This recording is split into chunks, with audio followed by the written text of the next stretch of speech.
কতবার করে তোমাদেরকে বলেছি যে পুলিশে দাও পুলিশে দাও, তা তোমরা তো কেউ কোনো কথাই শোনালাই। ওই চণ্ডী মণ্ডপে ডেকে দু একটা কথা শোনায় ছেড়ে দাও। এই করে করে না ওর এত সাহস বেরিয়ে গেছে, এতটাই সাহস বেরিয়ে গেছে যে ও কিডন্যাপিং শুরু করেছে। পলাশকে ধরে নিয়ে এসে এখানে গোয়াল ঘরে বন্ধ করে রেখেছিল। এত সাহস ওর, ওকে না আমি আজকে ছাড়বো না। ও আমার হাতে খুন হয়ে যাবে কাজ। ও কোন সাহসে আমার বাড়ির লোকের গায়ে হাত তোলে? ও মাথায় চড়ে গেছে তো, ওর মাথায় চড়ে আমি ঘুচাই দেবো আজকে। আজ রক্ত গঙ্গা বইবে, রক্ত দেখে তবে আজ আমি শান্ত হবো বলে দিলাম। ভাই তুই ঘরে যা, তোকে ছেড়ে আমি যাবো না। এই পারুল তুই শোন, লাঠি ছোটা ওইসব রাখ। তুই তো শম্ভুকে চিনোস বল? ও তো আমাদের গ্রামেরই, ও বজ্জাত লোভী কিন্তু বোকা মানুষ, জানিস তো ওর ঘটে কিছু লাই। ছাড় দেখে ও তো ছাড়। না ছাড়বো না, কেন ছাড়বো? হ্যাঁ এই ছাড়াছাড়ি করে করেই না ও এত সাহস পেয়ে গেছে।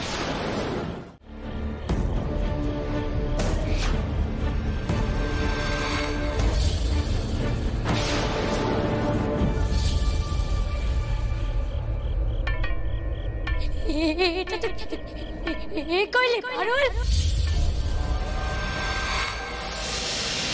মেরে দিলি আমার আমি রে।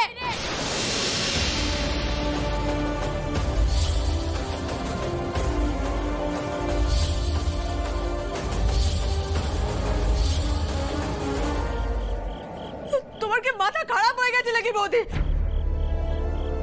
আমি কেন জুড়ি মারতে যাবো শম্ভুদাকে? বেরাচ্ছে তো তুই খুন করবি বলেছিলি, তাই বলে সত্যি সত্যি তুই মানুষ খুন করে দিলি। তুই মেরে ফেললি পারুল।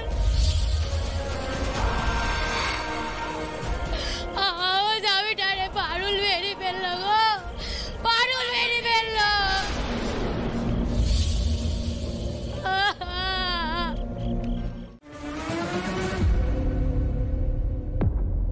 দাঁড়ান দাঁড়ান দাঁড়ান, এসবের মধ্যে একদম ঢুকবেন নাই। কে খুনটো করেছে আর কে খুনটো করে লাই সেটা আমরা তদন্ত করে দেখব। বেশ হয়েছে, সব সময় ভাষণ দেওয়া স্বভাব। শুনেন, মার্ডার ওয়েপেনটা পাওয়া গেছে? যাও বাড়ির আশেপাশে দেখো গিয়ে, যাও যাও যাও। প্রফেশনাল কিলারের কাজ যদি না হয়ে থাকে তাহলে ছুরিটা আশেপাশেই আছে। যাও যাও দেখো।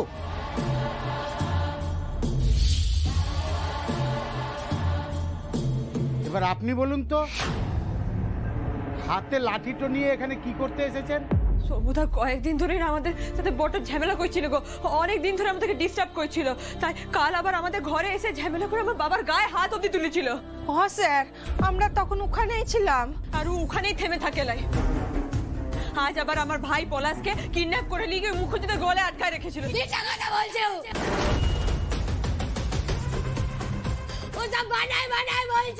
আমি মিথ্যা কথা কইছি নাই স্যার, বাবা ভুবনেশ্বরে দিবি বলছি।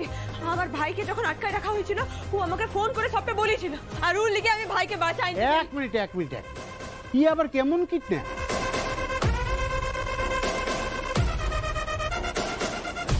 আপনার ভাইকে কিডন্যাপ করেছে, মোবাইল ইউজ করতে দিয়েছে, আপনি আবার ভাইয়ের থেকে ফোনটা পেয়ে একাই গিয়ে ছাড়িয়ে আনলেন? এটা ঠিক বিশ্বাসযোগ্য মনে হচ্ছে না। স্যার স্যার আপনার বিশ্বাস না হয় আপনি একবার নিজে গিয়ে ওই মুখোজিদের গোয়ালে চেক করুন। স্যার এটা ঝোপের থেকে পাওয়া গেছে।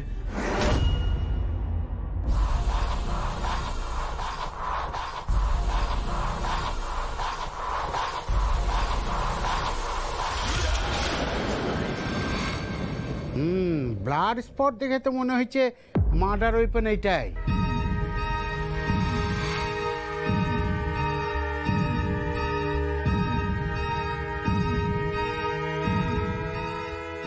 ইমিডিয়েটলি এটা ফরেন্সিকের জন্য পাঠাও টাউনে।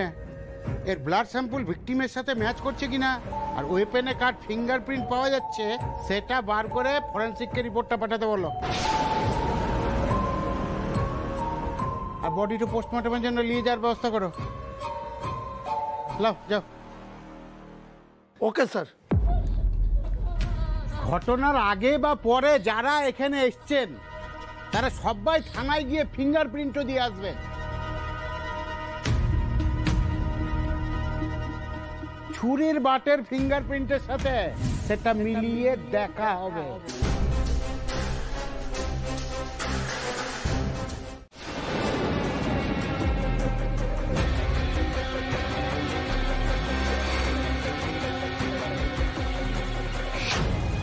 আমার না পুরো ব্যাপারটা ভালো ঠেকছে না রে। আমার মনে হচ্ছে তোকে ফাঁসানোর চেষ্টা করা হচ্ছে, ফ্রেম করা হচ্ছে। এতগুলো মানুষ যদি বিশ্বাস করে থাকে যে তুই তুমি ঠিকই বলছো। এই গায়ের লোকে পুলিশের মাথাটা খেলেই তো মুশকিল। গাঁগঞ্জের লোকের কথাই তো পুলিশ বেশি বিশ্বাস করে লয়। কিন্তু পারুল, তুমি চিন্তা করো না, কিচ্ছু হবে না। ফরেনসিক রিপোর্ট আসলেই সবটা ক্লিয়ার হয়ে যাবে। পারুলও তো সেই ভরসাতেই আছে, কিন্তু আমার না ওই অফিসের কথাটা না খুব হিট করেছে। সত্যি তো এটা কেমন কিডন্যাপিং যে কিডন্যাপার ফোন ইউজ করতে দিয়েছে? এটা কোনো ঘটক নয় তো?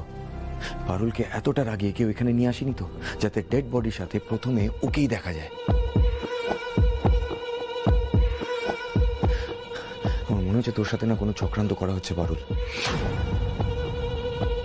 হতে পারে, সবই হতে পারে, কিন্তু দেখো সব কিছুর ঊর্ধ্বে তো সায়েন্স।